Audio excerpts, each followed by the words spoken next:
welcome back to my channel. Today I will discuss about the second chapter. Second chapter is some basic components या concepts of microeconomics. It's mean अब हम कुछ ऐसे terms पढ़ेंगे जो हमारे micro economics में बहुत यूज़फुल रहेंगे हमारे इस बेस को बाउंड करने में. सो चलिए हम स्टार्ट करते हैं. Classification of goods. It's mean countless number of goods are produce and consume in the economy. बहुत सारी नंबर्स ऑफ गुड्स मतलब कोई भी सामान या सर्विसेज जो हमारे इकोनॉमी में प्रोड्यूस या कंज्यूम होती है. This like shoes, shirts for the social children, sorry to say school children, machines and tools for the firms, guns, ammunition for defense force, ships, airplanes for tourists and so on. जैसे कि shoes और shirt school children के लिए, machine and tools firms या firms के लिए, gun और ammunition जैसे डिफेंस फोर्स के लिए, शिप एंड एयरप्लेन्स टूरिस्ट के लिए, और भी चीज़ें जैसे डिफरेंट गुड्स शो करते हैं different characteristic. Broadly goods two ways में क्लासिफाइड रहते हैं. First is final good and intermediate goods और second is consumption good and capital goods. अब हम यही दो जो क्लासिफाइड वेज हैं इनके बारे में अब हम लोग डिस्कस करेंगे. Following is a brief description of this category. अब फाइनल गुड्स के बारे में बात करते हैं. ऐसे गुड्स जो क्रॉस कर देते हैं हमारे बाउंड्री लाइंस जो प्रोडक्शन के होते हैं और वो रेडी टू यूज़ हो जाते हैं. फाइनल यूज़र उसको यूज़ कर सकता है. इट्स मीन जब भी हम कोई चीज़ हमारे फर्म में बनती है जैसे कि बिस्किट, अब जैसे बिस्किट में ऐड होता है चीनी, ब्रेड, बेसन, जब ये सब चीज़ें हो जाती हैं और फिर वो उसकी पैकेजिंग हो जाती है तो सारी चीज़ों को बनाने में कुछ ना कुछ मनी तो लगी ही होगी. और जब ये सारी मनी से मिलाकर ये सारे सामान जब बन जाते हैं, जब वो हम लोग कंज्यूमर को सेल करते हैं तो जो वो इनकम हम कंज्यूमर को बताते हैं वो एक लास्ट इनकम होती है, क्योंकि अब वो जो बाउंड्री की क्रॉस हो चुकी है अब कंज्यूमर उसको सिर्फ कंज्यूम करेगा, ना कि वो किसी को रीसेल करेगा या किसी और को बेचेगा. ये चीज़ नहीं होगा, उसमें कोई भी वैल्यू ऐड नहीं होगा. कंज्यूमर जब उसे कंज्यूम करने जाता है तो उसमें कोई वैल्यू एडिशन नहीं होता. तो यही हमारी प्रोडक्शन बाउंड्री होती है. So this are consumer and producer.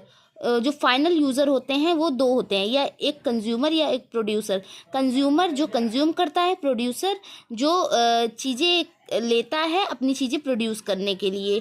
जैसे goods are often by classified. एक फाइनल कंज्यूमर गुड होता है जो कंज्यूमर खुद के वांट्स को सेटिस्फाई करने के लिए, जैसे एक हाउस होल्ड लेडी अगर कोई चाय पत्ती मंगवाती है तो वो उसकी वांट्स को सेटिस्फाई करता है. बट अगर कोई प्रोड्यूसर कोई ब्रेड वगैरह को मंगवाता है, कोई बिस्किट प्रोड्यूस करने के लिए, तो वो फाइनल गुड नहीं होता, क्योंकि वो बिस्किट यूज़ करके उसमें कोई और वैल्यू ऐड करके वो कुछ और बनाता है. तो वो एक प्रोड्यूसर गुड हो जाता है, ना कि वो कंज्यूमर गुड रह जाता है. जो फाइनल कंज्यूमर गुड्स होता है finally purchased by the consumer satisfaction of their want. जो फाइनल कंज्यूमर गुड्स होता है वो फाइनली परचेस किया जाता है कंज्यूमर के द्वारा कि वो अपने वांट्स को सेटिस्फाई कर सके. जो फाइनल प्रोड्यूसर गुड्स होता है वो फाइनली परचेस किया जाता है प्रोड्यूसर के लिए, जैसे उसकी एक जनरली वो यूज़ करता है अपनी फिक्स्ड एसेट के लिए जिससे वो और भी प्रोडक्शन कर सके. जैसे फाइनल प्रोड्यूसर गुड वो भी गुड होता है जिससे प्रोड्यूसर और भी चीज़ें प्रोड्यूस कर सके. जो उसकी फिक्स्ड कैपिटल होती है, जैसे मशीन वगैरह खरीदता है, तो ये प्रोड्यूसर की एक फाइनल गुड होती है जिससे वो कुछ और चीज़ें बनाता है.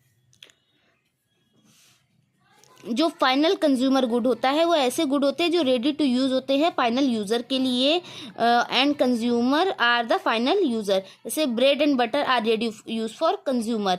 और ये जो प्रोड्यूसर गुड होता है, जो ऐसे गुड यूज़ किए जाते हैं किसके द्वारा, फाइनल यूज़र। जो प्रोड्यूसर होते हैं वो फाइनल यूज़र होते हैं, जैसे ट्रैक्टर एंड हार्वेस्टर, ये किसके द्वारा यूज़ किया जाता है, फार्मर के द्वारा। Expenditure on the final consumer good by house hold is a consumption expenditure.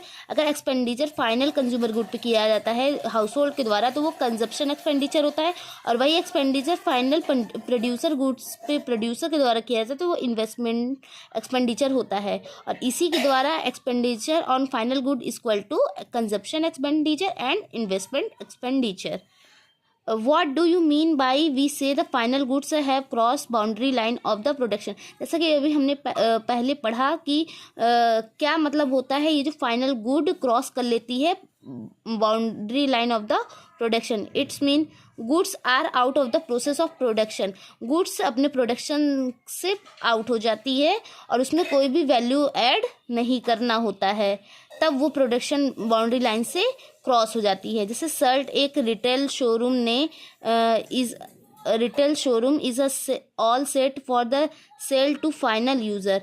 एक शर्ट जो रिटेल शोरूम है वो सारे सेट्स को सेल करता है फाइनल यूज़र को। अब इसमें कोई एड ऑन नहीं, इसका मतलब कि इसमें कोई भी वैल्यू ऐड नहीं होगा, और जैसे कि स्टिचिंग, आयरनिंग, पैकेजिंग, ये सब चीज़ें अब ऐड नहीं होंगी। This only value addition left, इसमें कोई भी वैल्यू एडिशन नहीं होगा क्योंकि ये सोल्ड कर दिया गया है कंज्यूमर को, और यही एक फाइनल यूज़र है। जो रिटेलर परचेस किया है शर्ट 900 का फ्रॉम द हाउस से wholesaler and sell 1000 to consumer. Wholesaler से उसने 900 में ख़रीदा और उसको सेल किया कंज्यूमर को 1000 में, तो इसमें वैल्यू ऐड हुई 100 रुपये की। जब हमने एक रीसेल के परचेस से पर्पज से किया तो उसमें भी वैल्यू ऐड हुई, तो वो जब डायरेक्टली कंज्यूमर के पास चली गई 1000 में, तो उसमें हमने वैल्यू कितने ऐड का किया है, वो 900 की चीज़ थी, हमने 100 रुपये और ऐड कर लिए तो वो वैल्यू ऐड हो गया। तो वो एक प्रोडक्शन बाउंड्री के अंदर ही थी और लास्ट में उसको 1000 में बेच दिया गया। तो ये जो फाइनल स्टेज है वैल्यू एडिशन का, इसी को प्रोडक्शन, मतलब वो जो प्रोडक्शन बाउंड्री होती है वो क्रॉस कर चुकी होती है, क्योंकि जब वो डायरेक्टली कंज्यूम होने के तक पहुंच जाता है तब वो हमारी जो प्रोडक्शन बाउंड्री होती है उसको पार कर लेता है। वंस जो सोल्ड होता है कंज्यूमर को वो फाइनल यूज़र होता है।